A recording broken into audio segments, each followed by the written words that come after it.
Day 12 and we arrive at Stirling.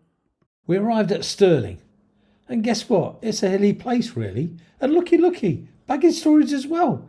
We had to carry on all the way up this hill till we got to the hotel. And when we got to the door, it wasn't the door because it was security locked. We had to walk up even further and all the way round and into the main entrance.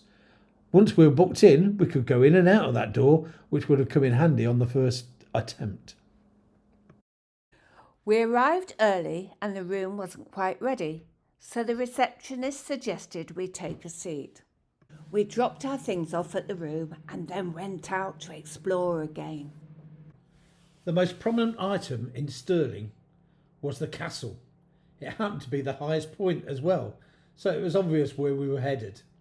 In the distance was the Wallace Memorial, but being practical, it wasn't feasible in the time frame we had.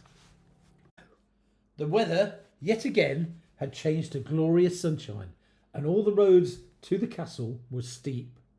Before entering, there were two prominent statues. One was erected by the officers, non-commissioned officers and men of the Argyle and Sutherlanders, and was a tribute to those comrades lost in the battles and fight in the South African Wars of October 1899 to 1902. The other statue was a tribute to Robert the Bruce, erected in 1929, the 600th anniversary of his death, and was made by or commissioned by Thomas Gray Clapperton. A nice surprise was when we went to enter the castle, I got in for free on me veteran's ID.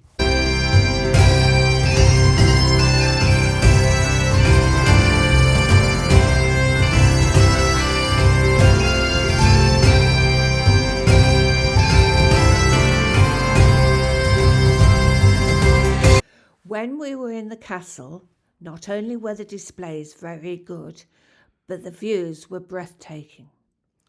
Fortunately, as we looked out, we could see a change in the weather rapidly approaching, and soon after the parapets were closed due to the same high winds which had disrupted several parts of our journey so far.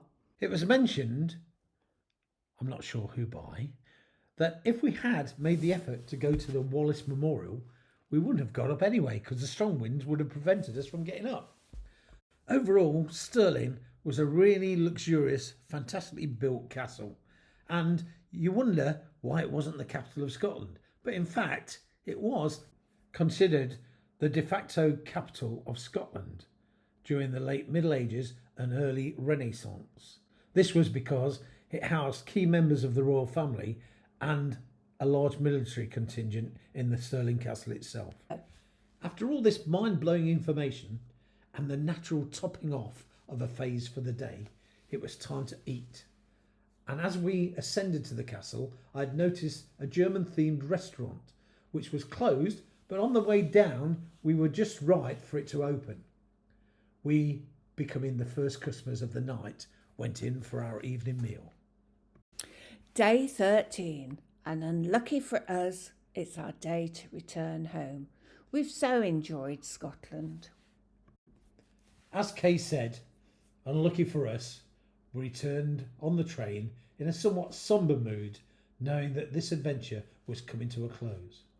As we returned to Peterborough and our friend Karen, who was picking us up to take us home, we slowly turned to consider our next adventure, which we had already planned.